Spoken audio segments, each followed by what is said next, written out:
This week begins one of the sexual abuse trials of the king of R&B, the Pied Piper, R. Kelly.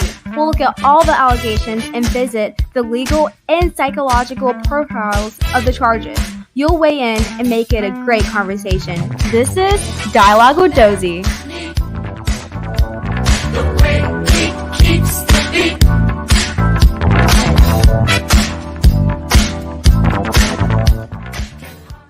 Hello, everybody. Listen, KV and I are out tonight, but our cousin Jan, she's been with us many times here on the Dialogue. She's doing the show tonight. She has an awesome show planned for you. Stay tuned. She's going to tell you all about it. Dialogue with Dozie. Good evening, everyone. I am Janis Hazel. I'm coming to you live from Detroit, Michigan. And I am the executive producer at 910 AM Superstation here in Detroit. And I am joined with some incredible, gifted subject matter experts that are going to do a deep dive into a topic that's been percolating for 3 decades, 30 years actually. And this week, a new trial started. That's right, I'm talking about R. Kelly, the Pied Piper of R&B, or is the Pied Piper of sexual predation, sex trafficking, racketeering, sexual exploitation, all of this wrapped into one. We've heard it before. We went through a trial before.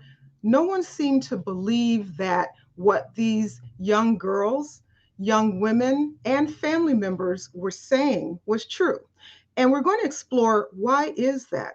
Why is it that Black girls, Black women seem to be the throwaways of our society?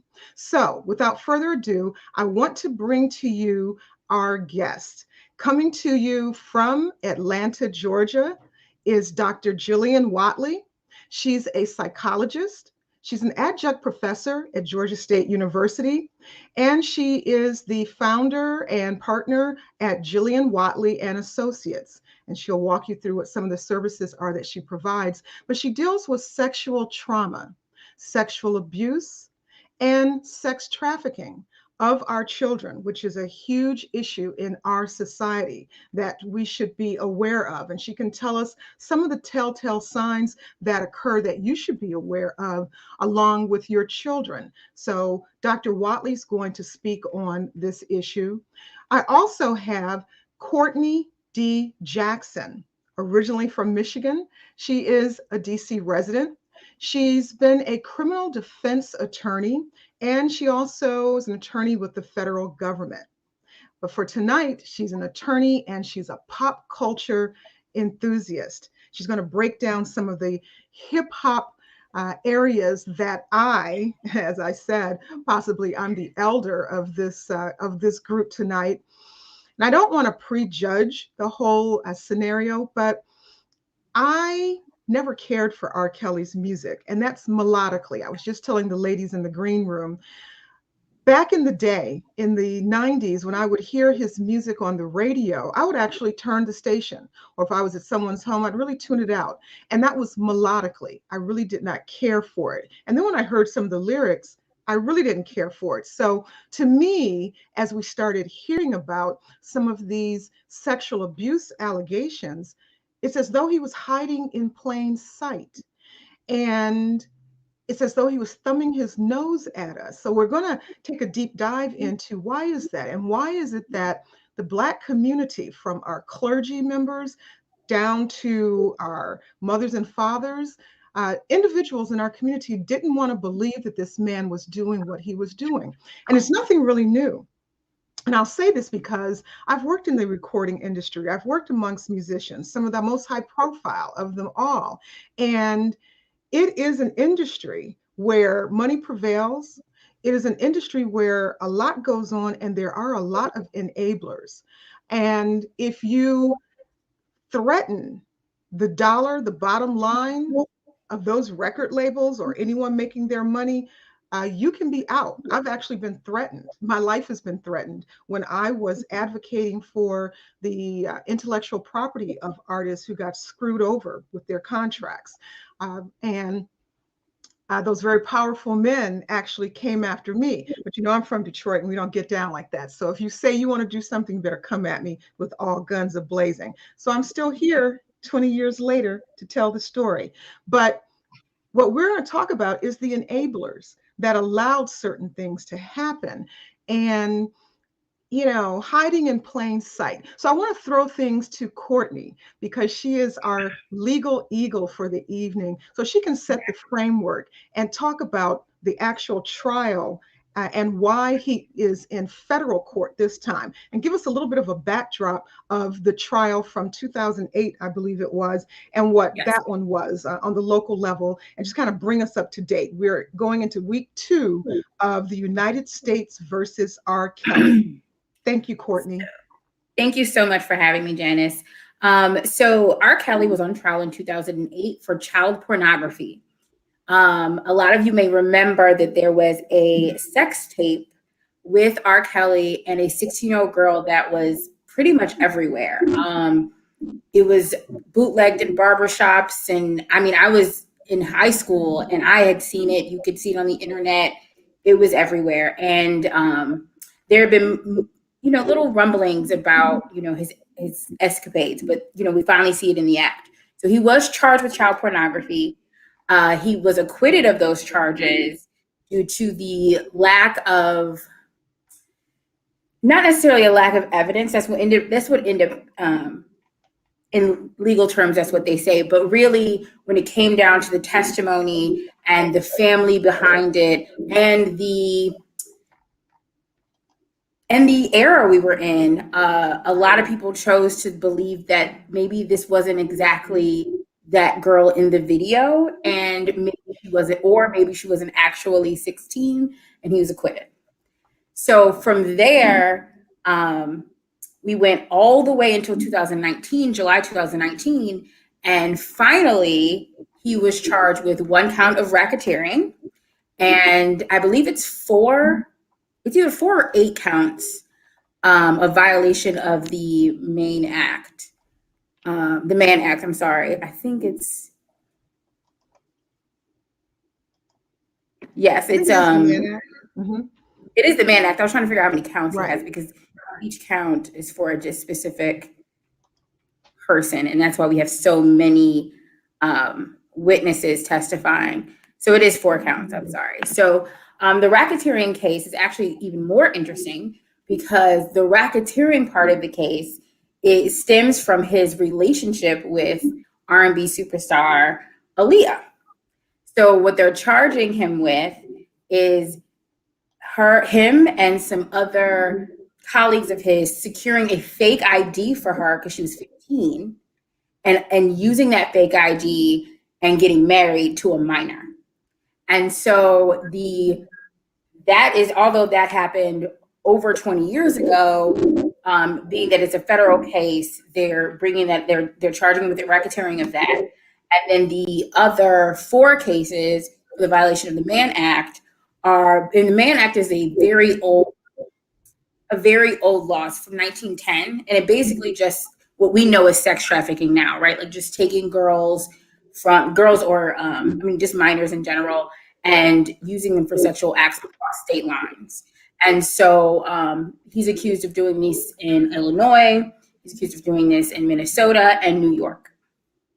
So we are in week 2 of the trial. We have had 2 major testimonies, one from a young lady who is testifying on the violation of the Mann Act, and another from an ex-colleague who is basically saying everything about the Aaliyah case, testifying her actual age, where they got the ID, who he paid off, the judges bribing the officials, even though like everyone knew that she was young and not doing anything about it.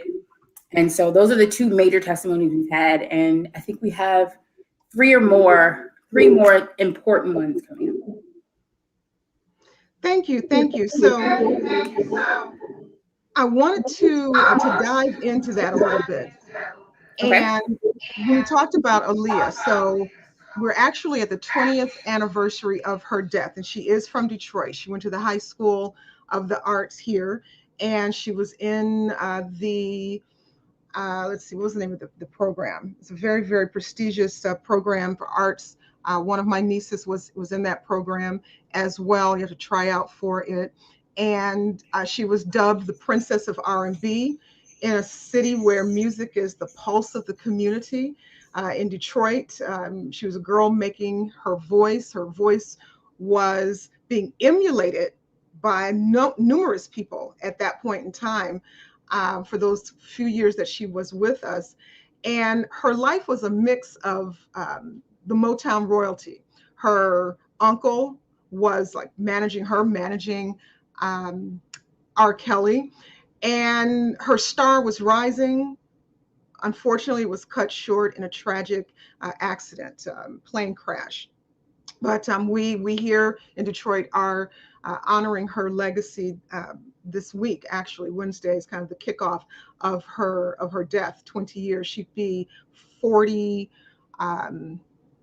She'd be 41 this year if she were still with us in body. And so, let's just go into that a little bit. Aaliyah was 12 years old when she was first brought to R. Kelly's camp. So between the age of 12 and 15, it is alleged that he was having illegal sex with her. We don't know the exact years, but there are members of his background singing group, members of his team, of his band, who said they actually witnessed on tour buses him having sex with her when a bus to his private room. Others had bunk beds, but actually witnessed it. And some of these are women. One in particular that I saw interviews of, who was absolutely disgusted by it. Her name is Sparkle. She was a background singer and was putting together her own career. And it then became the young lady, Courtney, that you talked about, the teenage girl, 14-year-old, who was in those sex tapes in which he was urinating on her. And so that's where the money comes in. We don't know for sure, but she alleges that possibly her family members, her sister and brother-in-law, were bribed, took money, and they never came forward. The girl never came forward to talk about what we saw in these videotapes.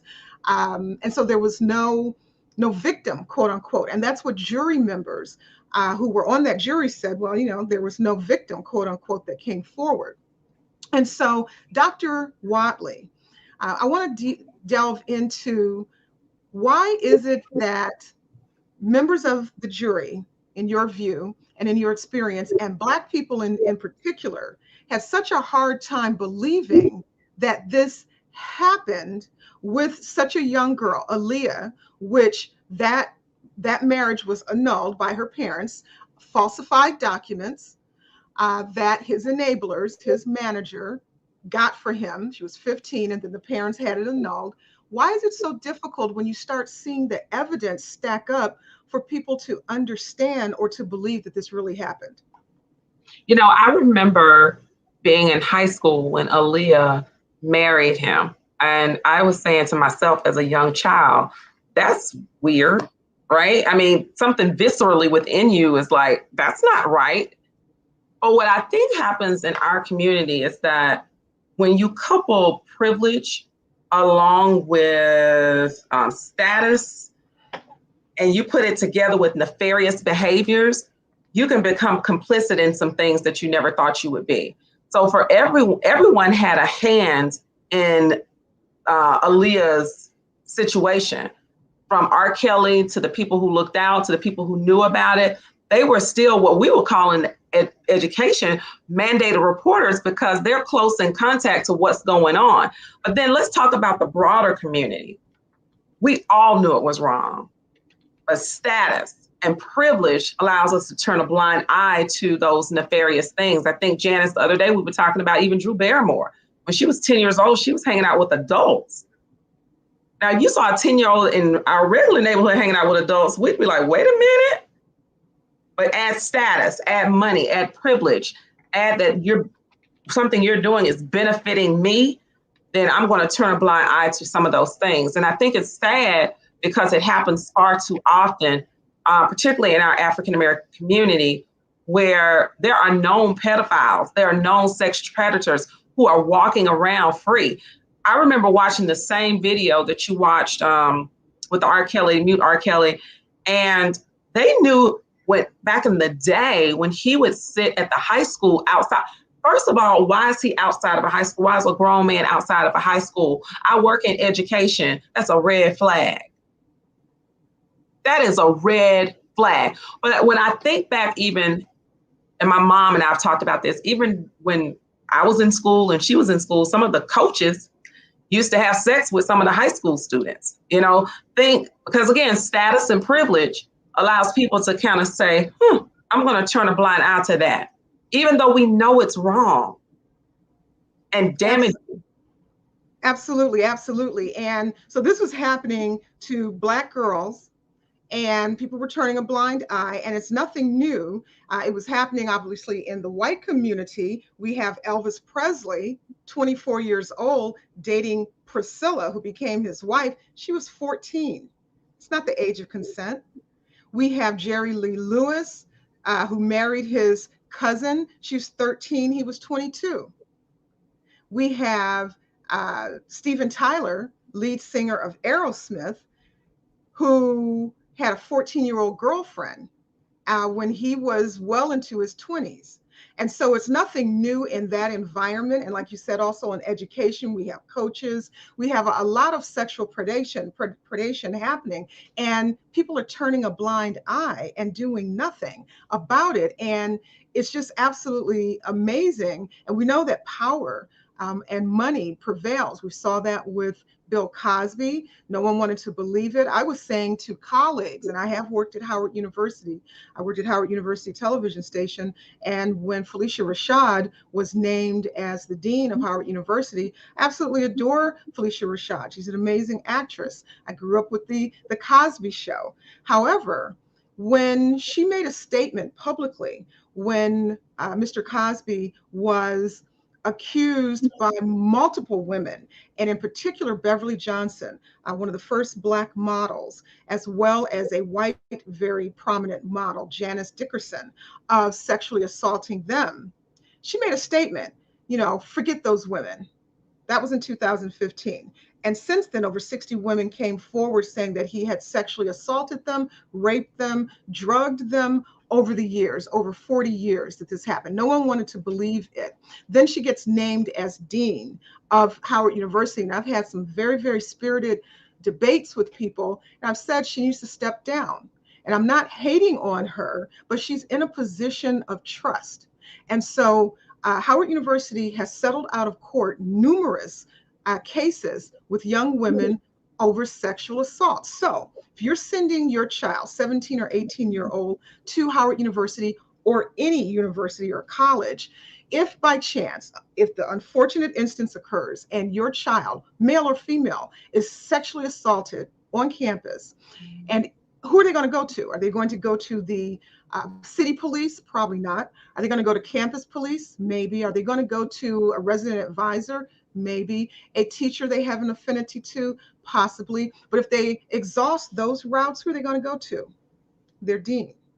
And so here you have a dean who is ambivalent, who is rah cheering, and then within the last month puts out a tweet that says, great, it's wonderful that Bill Cosby has been released and exonerated on a technicality, but it still sets the stage for me that this person may not believe a person on that campus who may have been sexually assaulted if they come to her. So, it's still that framework of not believing the victim and then shaming the victim. So I want to just move real quickly to a quick video of the Mute R. Kelly movement, which started in Atlanta. I think Dr. Whatley can speak just a little bit to it because she was down there. But I want to just bring that up for us real quick, if you would, Madam Producer.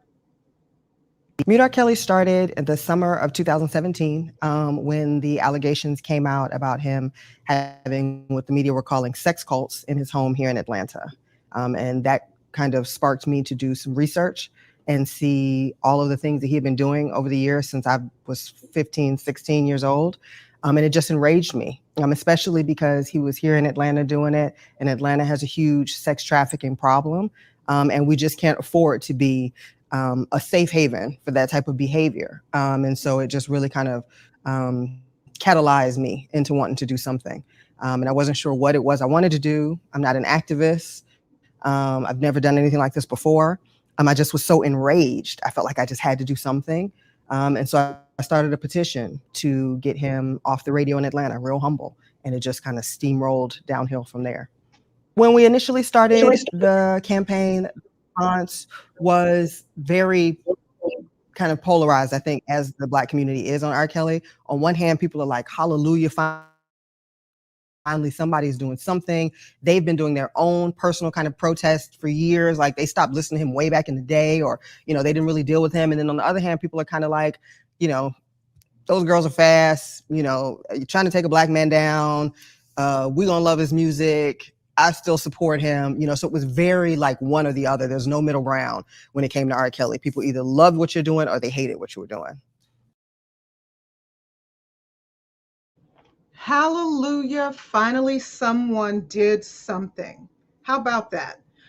So that says to me that there were people in our community who did believe some of the early rumblings that Mr. Kelly was possibly guilty of something. Sex cult, she mentioned, and that was Orianike Odiele.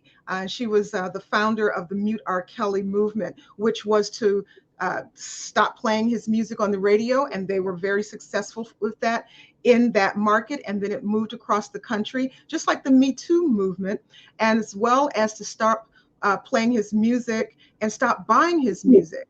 And Dr. Whatley, I want to ask you a question. That first trial that R. Kelly went through, I remember hearing interviews of some of the jurors, and one in particular stood out. It was a gentleman who was an immigrant, and I don't know if he was of Asian descent, I'm not quite sure, but he had a very thick accent. And when he was asked, why did you vote to acquit him, even after seeing the tape of him urinating on this teen and all of the allegations and the young women who came forward, he said, and I'm paraphrasing, but effectively he said, well, I didn't like those witnesses, those women who had the allegations. I didn't like the way they looked. Yeah. I didn't like the way that they sound. And so that's what colored his perception of they must be guilty. Now, I don't remember if there were cameras in the courtroom back then, and I don't remember what those particular witnesses or those victims were saying. But Courtney, in terms of preparing victims, I don't know if what this man is saying, if they were dressed like me, a suit and a top, none of my cleavage is showing. I don't know if these women came in who were victims who had shirts open where their cleavage was flowing. I don't know if they had on short skirts. I don't know. But for him to say, I didn't like them, is that something that he could have been vetted for before he became a juror and others who became jurors? Because this says to me, you didn't like them. You have some sort of implicit bias. Yep. Why is that? And is it because Black women tend to be sexualized in our society and young Black girls tend to be hypersexualized in our society? So to answer your question, because that was kind of a 3 or 4 parter. So yes, Black women are hypersexualized. What in this particular case, it was the failure of the prosecutor. So it wasn't that these women were dressed scantily clad. It wasn't that they were, they didn't look a certain way. I think that whenever you poll a jury or you're picking jury members, one thing that you can never get out if you're getting a jury of your peers in the middle of Chicago, you can ask certain questions to see if someone is a racist or a classist or a sexist, but if they don't answer like your explicit questions that way, there's nothing you can do about it, right? Where the prosecutors failed were they presented so many witnesses and did not prepare the witnesses to answer the defense questions. And so these women, for instance, the girl in question, her aunt, who was Sparkle, who you spoke about earlier, she testified what happened to her, testified what happened to other girls. She also testified what happened. And then Sparkle also testified saying basically this did happen. So when the defense came up and started asking questions, they brought out the dialogue. They brought out the story that these girls' families presented them to R. Kelly. They're just like, if you knew that he was a predator because you've been working with him for all these years, why would you let your niece go over there after school or stay there or spend weeks and weeks there, and you would be in and out of the house? How, like, are you telling us that you were there and allowing this to happen? And so it was very quick and very easy for the defense to come and paint the picture that if it was really this bad, if everyone here is really this traumatized, why are these adults allowing this to happen? And so, of course, when the adults are on the stand, they get very defensive, and then the prosecution case blows up. And it's like, well, now the jury's like, I think they're all liars. Either they're liars or they're also complicit in child pornography. And if that's the case, then all of this is a wash. And that really was like the major point that all 12 jurors, I mean, everyone they polled, I remember they were either on Good Morning America or the Today Show. And the whole thing was like, Sparkle, why was she bringing her niece on a platter? Like, if this was really if something is happening, she is the villain here. Why would she allow this to happen? So, and it's twofold. Like, Sparkle got a lot of slack for something that everyone knows that happened with R. Kelly, but now it's her problem. So he's on trial, but it became the only person that was convicted was Sparkle. We never heard from her again. She was now the lady that serves children up to a predator, but hey, we still like the predator. And that really put the nail in the coffin for her, but it also allowed people to ignore what they already knew. In 2008, I was finishing college. I was at Howard University, and my entire time there, we had a very large Illinois, mostly Chicago population. And we would hear, there was not a girl or a guy on campus that did not personally know someone or personally know someone that was in that house or had not been in that house themselves for a party, he would take them to this specific McDonald's. It didn't matter if they were a senior or a freshman or if they had graduated years beforehand. It was very well known and just allowed. And the reason, to bring it back to his case now, the only reason we're here is for two reasons. He ran out of money because he was paying off officials and police and people that were holding these sex tapes away from the FBI for decades. He ran out of money, and so then people started giving the evidence. And so that's how we're here now. Not because they actually cared. He ran out of money. And like you were saying earlier, if you have money and power, then things don't matter. But the moment you lose it, it becomes a problem. And I really believe that he started running out of money and being able to do shows is because of the Mute R. Kelly movement. Absolutely. Where I do disagree with the founder a little bit, she said that there was people that loved what she was doing or hated what she was doing. And I really think that there was so many people in the middle that end up being swayed one way or the other that moved this movement along. Because there were people that was like, finally, we have been saying this since 2008 and no one's cared. It's been almost a decade. And then there are some people like those fast little girls or look at Sparkle and all those kind of, and there were people that were like, I mean, I'm not saying he didn't do this, but I can separate the artist from the art. So, that's not really my problem. And as this Mute R. Kelly movement is going, a lot of people in the middle were just like, if I don't see it, if it's not in front of me, it's not a problem. And it wasn't until we started to learn that the art that we so-called love is actually about his crimes, that the people in the middle could not justify what they were doing. It was like, okay, now that you love this song's about a 14-year-old girl. He picked her up in his Jeep and took her driving, freestyled the song, and then wrote it. So do you want to listen to You Remind Me of My Jeep again? Well, no, I can't listen to this song anymore.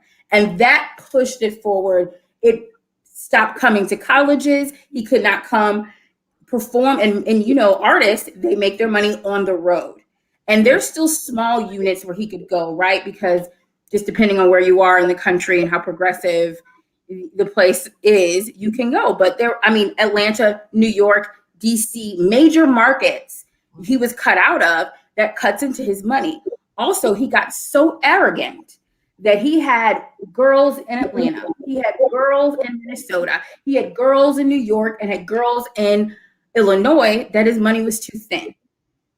And that brought us to where we are now. And even though there is still a small subsect of people that are going to say these little girls were fast and where are their parents and do all of this, once you took away the excuse of, I just think this artist is amazing and talented and just can do something that no one else can do, once you took that away and forced people to really look at the devil in front of them, you had to change the perspective. You had to change how you thought, and you had to stop supporting this man. And it was only the stop of his money that put him in prison. Yeah. Absolutely. And so, Dr. Whatley, let's walk back a couple of things that attorney Courtney Jackson talked about. Parental oversight. Do parents question where their children are and who they're associating with? Some of the interviews that I saw of the young women that were anywhere from 14 to 17 years old that started living with him, or yes, sometimes teenagers do lie and, you know, go to a concert, go to a party, but then they are crossing state lines, going and staying with him. There was a young woman from Florida, and she's going up to Chicago and staying with him. You know, all of this, what's in the mind of a parent to allow this happen? Yeah, there are different types of parenting styles. And what I've noticed even watching the R. Kelly series is that those parents tend to prescribe to a permissive types of parenting style. And you find that very frequent with folks who want their children to be in the industry, you know, well, they have to work late hours, or they have to, you know, practice in the studio. But who's the parent that's going to be there monitoring? Now, the one thing that is supposed to be key in parenting is that we are, because I'm a parent, we are the buffer between all the nefarious things that go on in society that could possibly impact our children. And once you let that guard down, once you stop being that surveillance for your child, there is a predator waiting to attack. And there's only there's certain little things that these predators will look for in order to exploit and create what they call a trauma bond with your child. I remember a sex trafficker said once that he can tell of a girl or a boy who he can get instantly by the look in their eye if they don't make eye contact with him. They'll say, hey, you look pretty, or hey, you're handsome. And if they shy away, he knows that there's something broken there. Absolutely. It's something broken there. What you know, to be honest with you, I hold Aaliyah's parents 100% accountable, because you are the parent to take care of your child. It is your responsibility to ask questions and make sure that your child is protected. My daughter's 9 and she does dance. There is nowhere she will go without her father and I being right there with her. That's my job as a parent. If I can't be there, there's going to be some adult that I trust that's going to be right by her side who loves her just like I. There's no excuse. There is absolutely no excuse. And so what happens is, oh yeah, you can sing. Oh yeah, you're beautiful. But what are you trading off for that? We've got to teach our children that they're worth more than that. But some of our parents and our families are trying so hard to keep up with the Joneses and be the Jeffersons or whatever they think that pie in the sky is, that when that child sings, we just gonna dance them across the stage until they make $1 million. But at the expense of what? And what is your child trading off for that? When we talk about children of trauma, and that's why when I listen to those young ladies talk, it burns me up. I'm still angry about it because I think I've been angry for so long when he married Aaliyah, because I felt like that was just sick to me. And I was like, if I'm a young girl and I know this, then why are these adults not saying anything about this? But when we talk about trauma impacts you on so many levels. Psychologically, it impacts how your brain develops, and it impacts you just in terms of your emotions. So let's look at a traumatized brain. When a brain is traumatized, it sometimes impacts the areas that are called, what one is called the frontal lobe. That's decision making. That's regulating behavior and emotions. That's thinking about how you think and make decisions. So when we say people don't make good decisions, sometimes they don't have the neurological mechanics to make a decision, parent or child. And so therein lies the community. And that's the other piece that burns me up, is that he was able to pay off cops and pay off people to hide his nefarious actions. Because the police take an oath to protect and serve. And then the educators at the school who knew he was sitting outside of this school, they knew he was there. So not only did R. Kelly fail our children, the system failed our children. Absolutely. And I have a question for you, Dr. Whatley. It was reported that R. Kelly he had problems reading. I don't know if it's dyslexia. I don't know exactly what his learning disability may have been. However, he dropped out of high school to pursue his career. And so I think he dropped out around 17.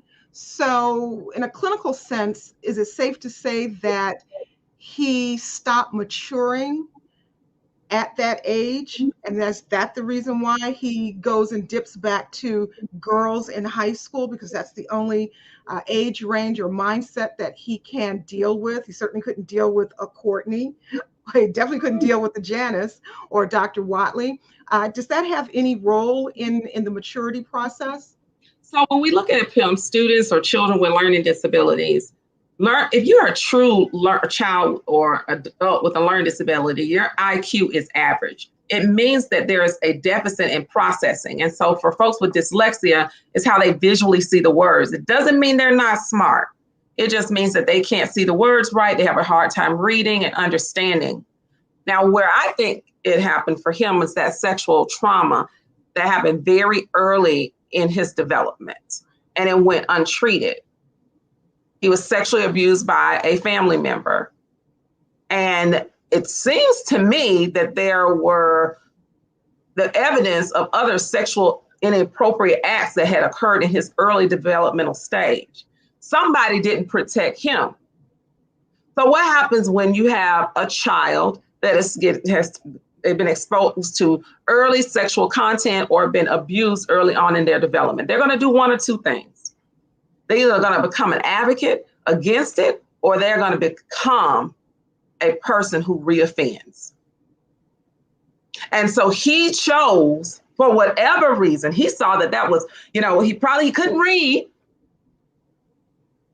right? But I'm smart enough to know that if I manipulate these people, I can get what I want. Oh boy, I can sing, because most children who are truly learning disabled have a giftedness, and his was in music.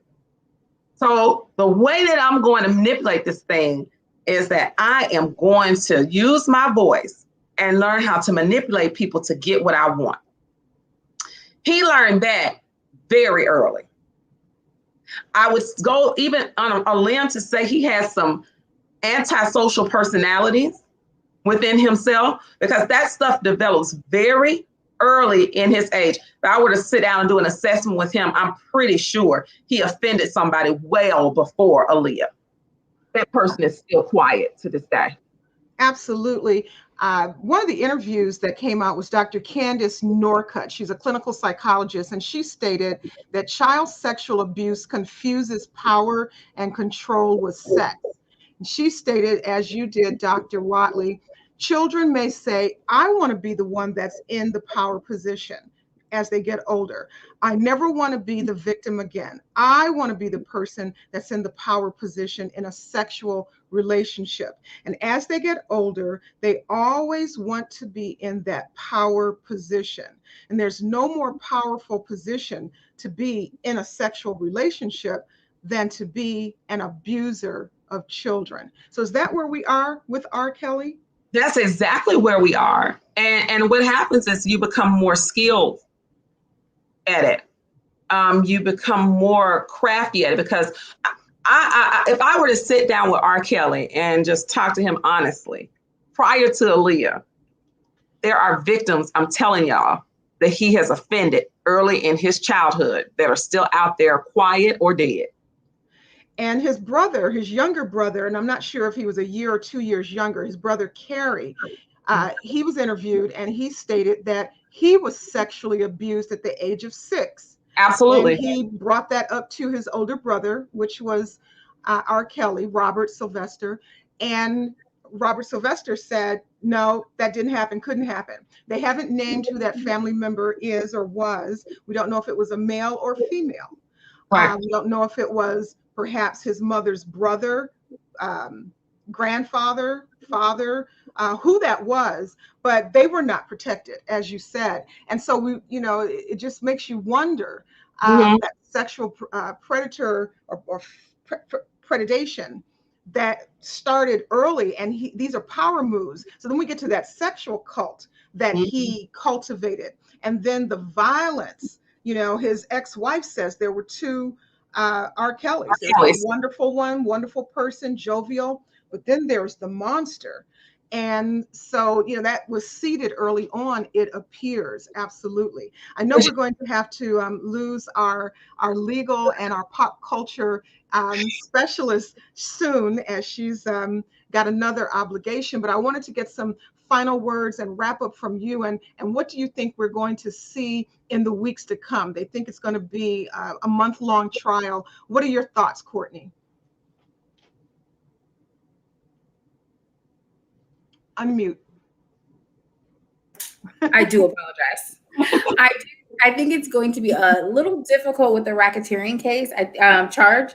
That is definitely going to be it's the most intriguing to us legal minds, right? Because it takes a lot to prove, and it would need you need proof of other government payoffs.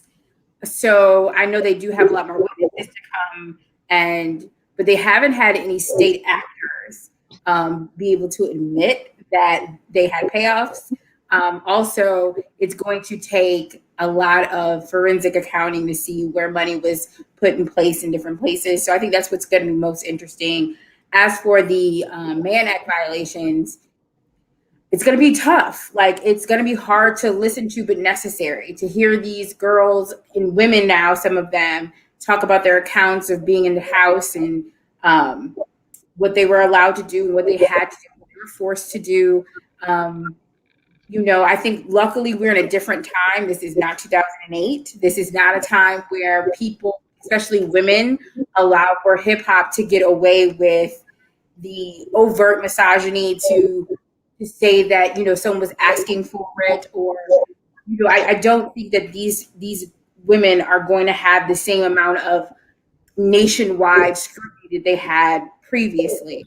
I think that society is in a better place, and I don't see a jury, especially a New York jury, not convicting as more of these stories come out. The racketeering charge, however, I'm curious to see what other evidence they have.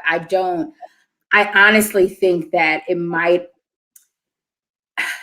be charged. I'm not saying it didn't happen, but I think it's really to sensationalize and to get the jury to not do what happened in 2008, because Aaliyah is someone who passed away with such a golden girl image, even though people knew that she had got married and it got annulled. But if we can bring this Aaliyah situation into these cases and remind everyone how long this has been going on, then maybe we can, really take off the stamp of whoever's parent gets on the stand and, has a bad testimony, or whatever girl is still too traumatized to really say an account of what happened, because these defense attorneys, especially his, they are coming, they are going to ask the questions that to some men and to some white and non-black people are going to say, well, why would you stay in a situation like that? And look at these girls like they should have been 40-something-year-old women and be able to speak up for themselves and not realize that they were brainwashed and traumatized and abused.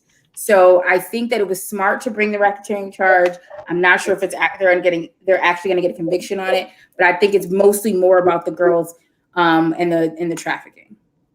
So we will look forward to seeing what happens. Thank you so much.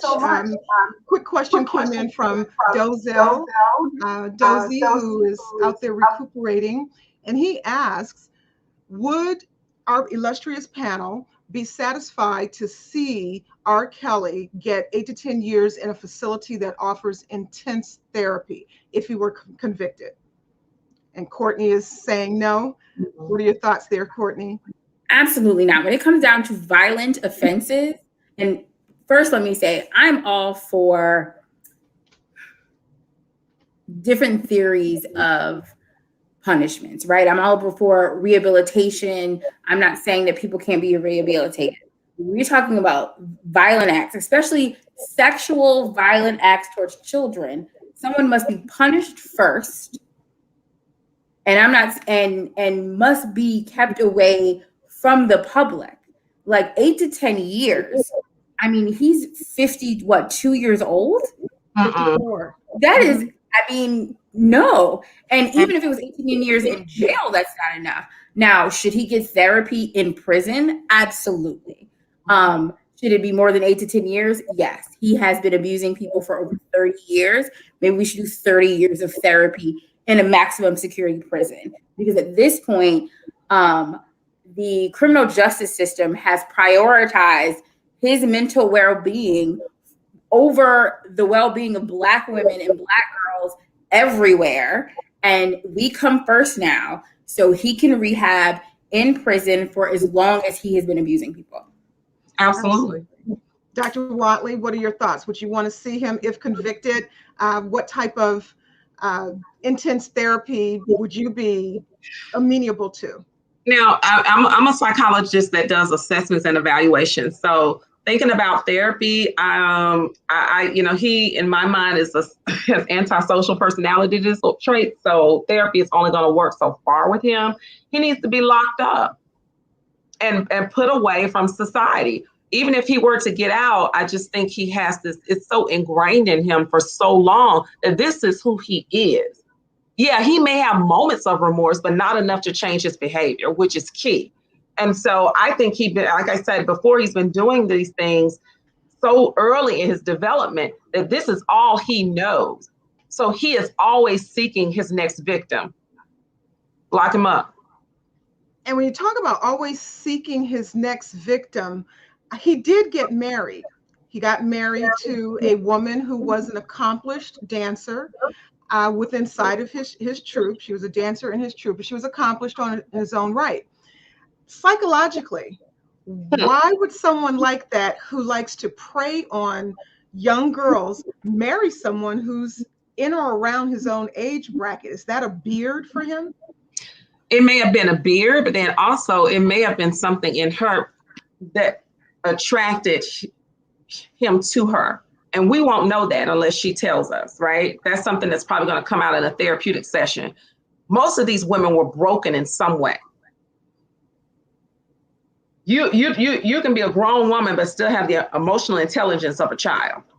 And so I would love to see the psychological profile of all of them, because I'm guaranteeing that there's similarities across each of those women. He would have never been able to manipulate the three of us. Let me tell you, I saw R. Kelly when I lived in Maryland at the in Howard County, Maryland, at the Cheesecake Factory. I saw him years ago. This was I was in my 20s. Okay, he was staring at me, and the guy I was with was like, "Gosh, he's just staring at you," but he knew, not this one. Okay, there is, because I guess what I did, Janice and Courtney, I looked him dead in his eye and like said, "Try me if you want." Mm-hmm. This will be the Absolutely. last one. And so they know who to pick. This is not by happenstance. An abuser, they're not choosing you because they love you. It's about dominance, control, and power. Absolutely. So they're going to choose specific types of women to fulfill their need. They ain't going to choose us. They're not looking at us. We will blow their cover the day one. Absolutely. Yeah, I've come up against that with individuals, even family members that I love dearly, but I don't like their actions.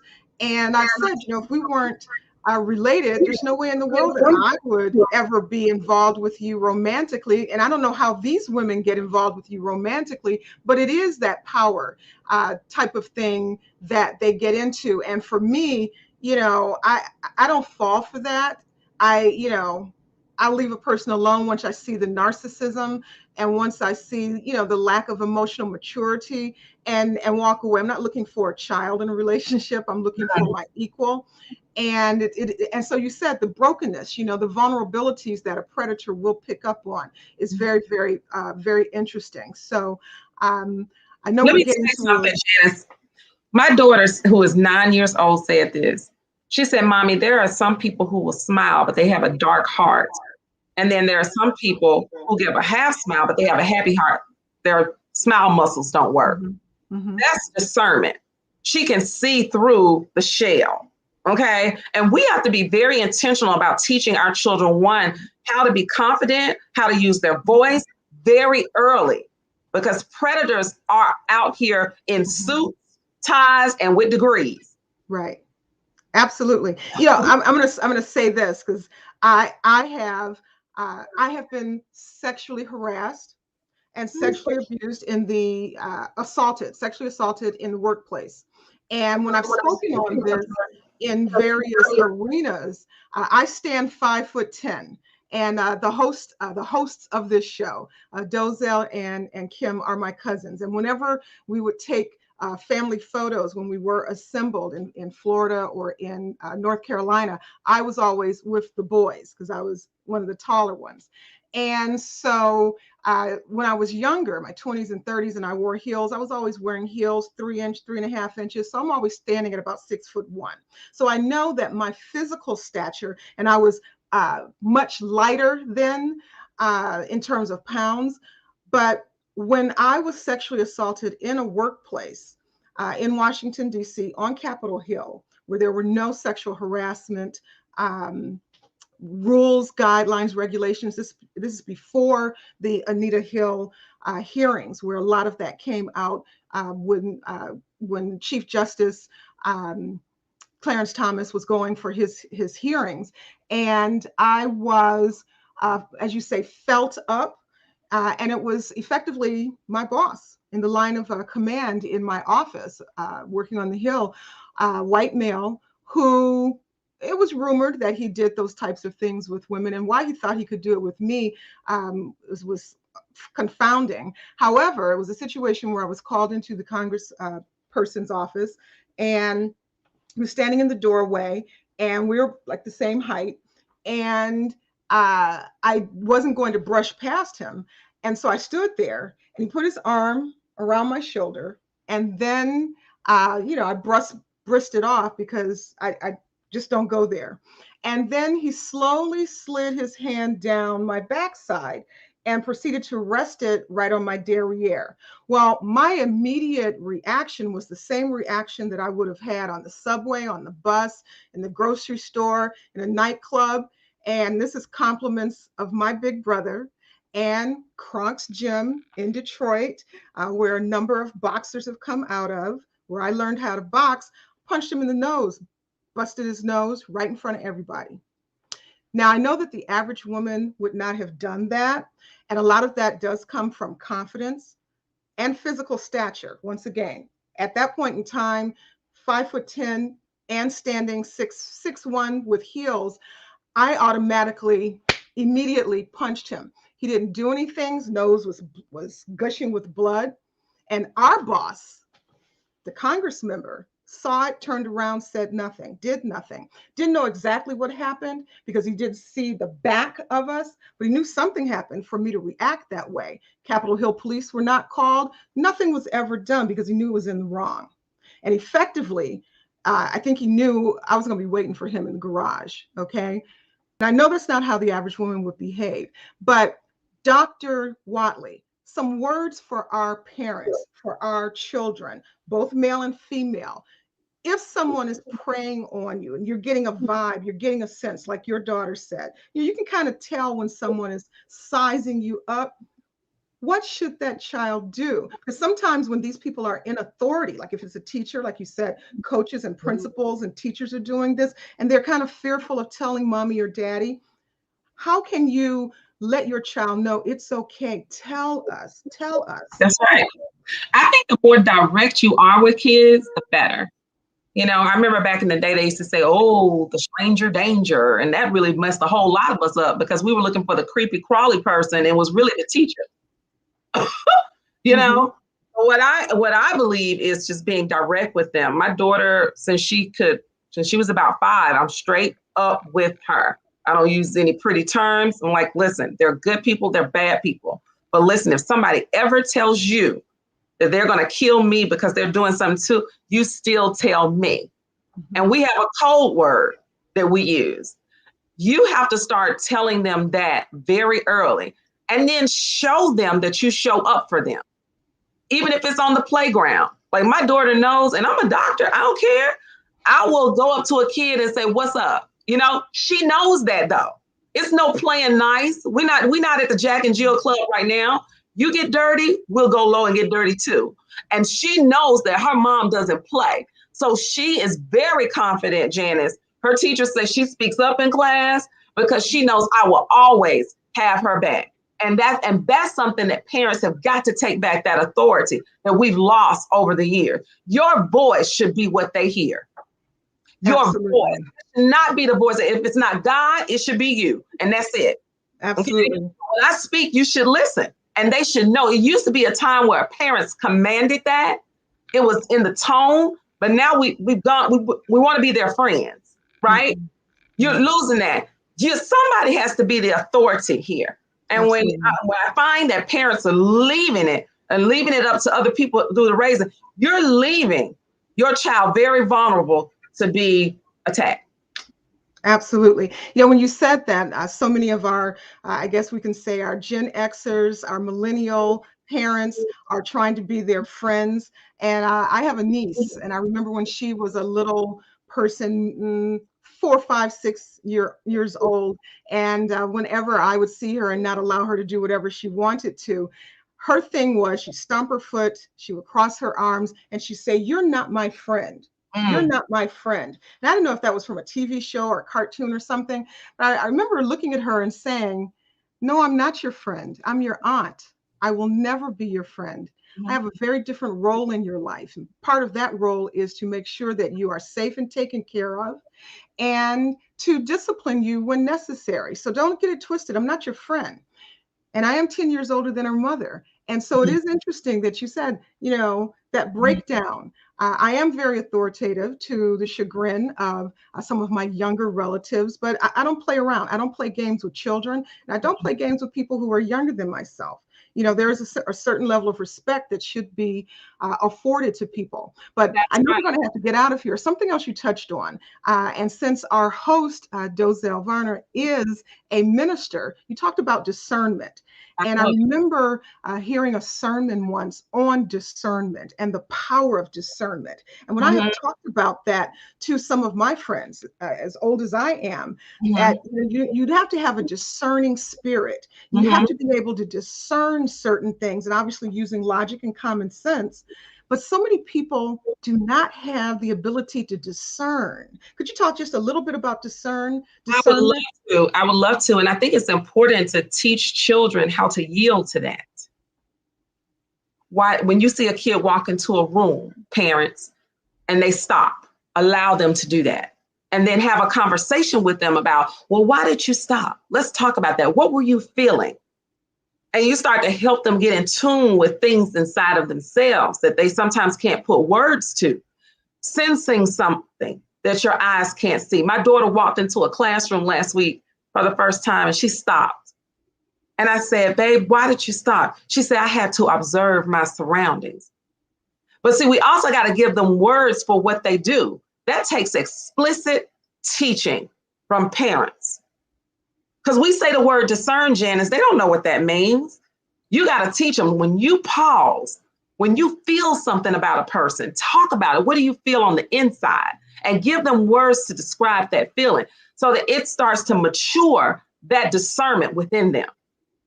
Because we can say all day long, hey, you need to be more discerning. And some of these kids and adults don't even know what that is. But when you start to put words to it and start allowing them when they pause or when they have questions or they something doesn't seem right, pause, parents, put your phone down, get off Facebook and talk with your kids. Absolutely. You know, and some of my friends say, Janice, you know, you've had so many experiences, you need to write a book. And I never thought about it that way, but perhaps in that context, I have been fortunate in some areas that I have dated and been involved with some men who have had some high profiles, and that discernment was something that I had, my parents instilled in me. When I was in college, I was approached and courted by someone that I think most of America, definitely in the Black community, love and admire, and that was Muhammad Ali.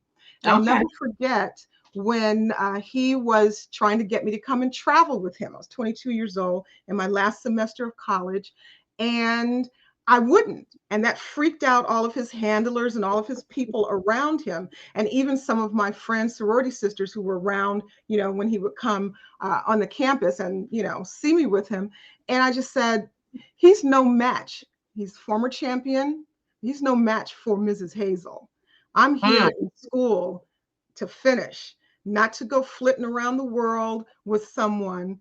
That's what I'm here for. And I remember the first time that we were out, it was actually my birthday party, my 22nd birthday party. He was there on campus, and he was inviting me to come travel with him. And there were numerous people around.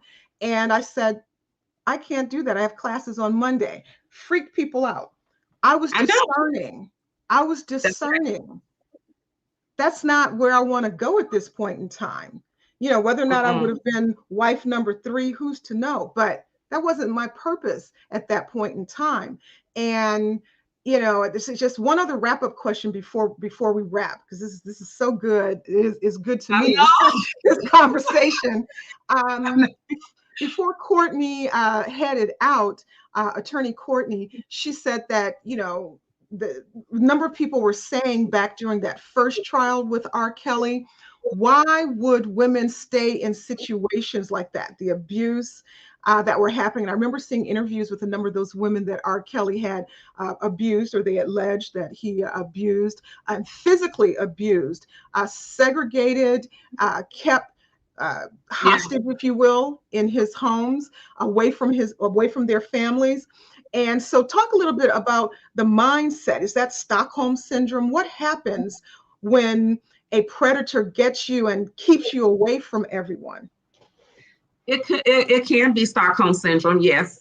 And also we have to think about the most dangerous time for a victim to leave their offender is when they try to leave and the months thereafter.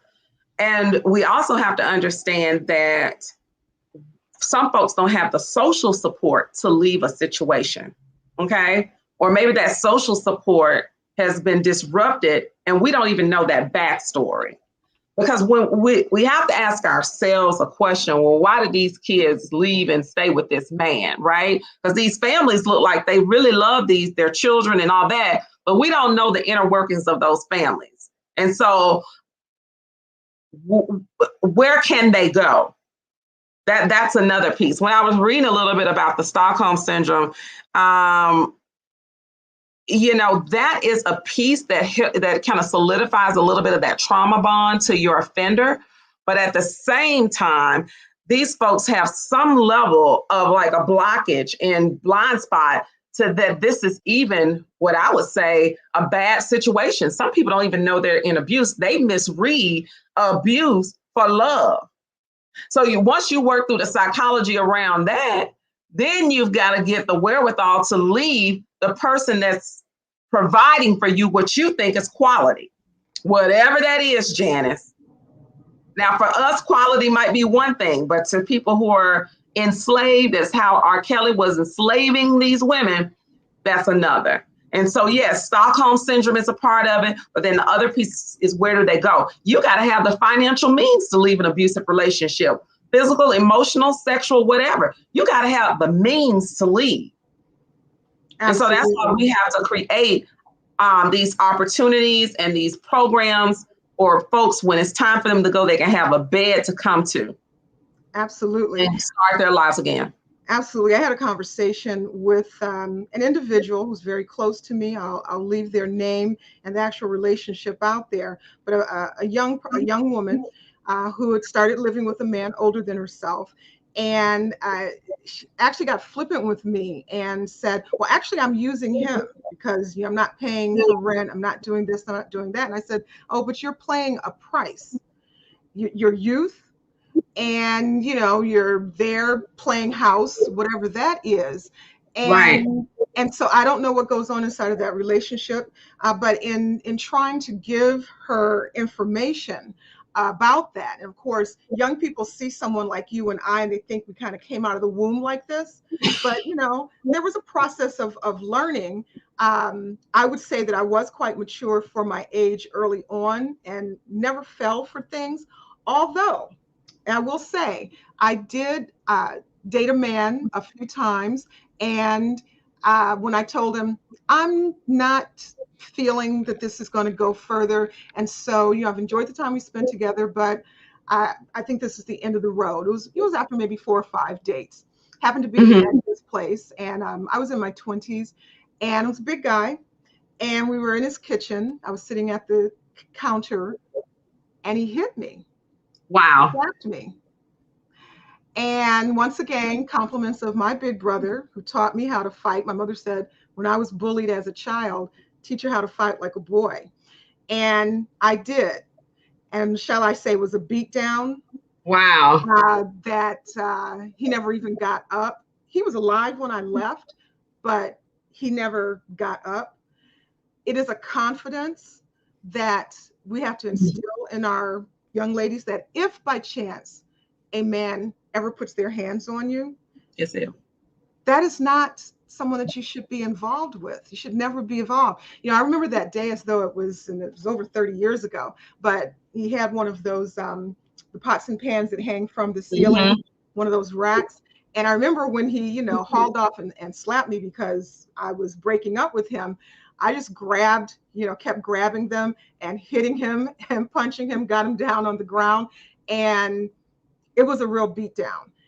Wow. For someone to think that they can, hit you is amazing to me. Absolutely. And young women and older women need to know that if someone does that to you, that's not like or love. And you need to really move away from that at all cost. So I want to thank you, Dr. Whatley. It's been so wonderful. I want to thank my sorority sister, Sabrina, for putting us in touch down there in Atlanta. I want to thank Dozie and Kim for allowing us to have Ladies' Night on your platform to talk about this issue. And as this trial unfolds, I definitely, I will be keeping an eye on it to see what happens this go around. I want to thank our sponsor, which is Goji. Let me see, let me be sure I'm pronouncing this correctly. It is Goji Creations. Go to gojicreations.com, GOGIA creations.com. They are a media production, branding, and design, website design, crowd marketing, where they create awesomeness like this production, and odd sometimes, but odd makes you stand out. For unique looks and simple tools, they are the way to go. So again, I pronounced that wrong. It's Goji. Yes, I think it's Goji Creations. Please check them out at GOGIGA-creations.com for all of your media production, website design, branding, and all of your marketing and streaming productions such as this. Thank you, Dozie, for the opportunity, and Kim and all of your wonderful viewers. We hope to be back, and we hope that there will be an outcome that the victims of these crimes will be able to live with and be able to heal. Good night and be well. Thank you. Good night, everybody.